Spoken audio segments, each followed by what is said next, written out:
ముందుగా రోట్లో ఎండుమిర్చి ఉప్పు వేసుకొని ఇలా మెత్తగా దంచుకునేయాలి ఫ్రెండ్స్. అలాగే ఇప్పుడు పొట్టు తీసి పెట్టుకుని వేయించి పొట్టు తీసి పెట్టుకున్న పల్లీలు వేసుకుంటున్నాం ఫ్రెండ్స్. ఇట్లా లోపల దాకా వేగితే గింజ టేస్ట్ చాలా చాలా బాగుంది. ఇప్పుడు ఇవి కూడా దంచుకున్నాయి, ఇవి కూడా మెత్తగా దంచేసుకున్నాం. ఇది చింతాకు ఫ్రెండ్స్. ఇది కూడా ఒక రోజు ఇప్పుడు ఎండలు బాగా కాస్తాయి కాబట్టి ఒక రోజులో ఎండిపోతుంది. బాగా ఎండేసుకొనేసి ఒక 2 నిమిషాలు పొయ్యి మీద పెట్టి దీన్ని కూడా అట్లా వేడి చేసుకోవాలి. అలాగే ఇందులో చింతాకు కూడా వేసుకుంటున్నాం.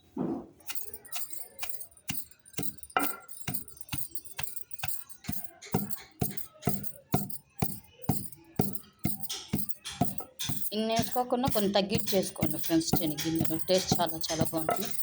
అంతే చింతాకు పొడి. నచ్చితే లైక్ చేయండి, షేర్ చేయండి, కామెంట్ పెట్టండి. బాయ్. మళ్ళీ రేపటి వీడియోలో కలుసుకుంటాం. అలాగే ఇందులోకి లాస్ట్గా తెల్లగడ్డ వేసుకొని దంచుకున్నాం ఫ్రెండ్స్.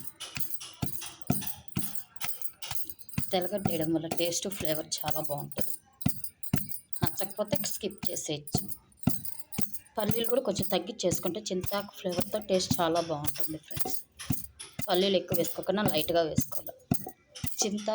ఎండలకాలం వస్తే నాకు ఇష్టమైనది చింతాకే ఫ్రెండ్స్.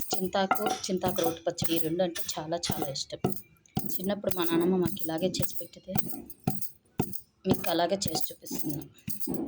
ఈ పొడితో అయితే చాలా చాలా ఇష్టంగా తింటాను ఫ్రెండ్స్. చింతాకు కాలం వచ్చిందంటే ఇలా పొడి కొట్టేసుకొని సంవత్సరానికి సరిపడా కొట్టేసుకొని పెట్టేసుకుంటాను. ఎప్పుడు తినాలనిపిస్తే అప్పుడు తినచ్చు. ఇంతే ఫ్రెండ్స్. నచ్చితే లైక్ చేయండి, షేర్ చేయండి, కామెంట్ పెట్టండి. చింతాకు పొడి ఇది ఎంతమందికి తెలుసో కామెంట్ సెక్షన్లో కూడా తెలపండి.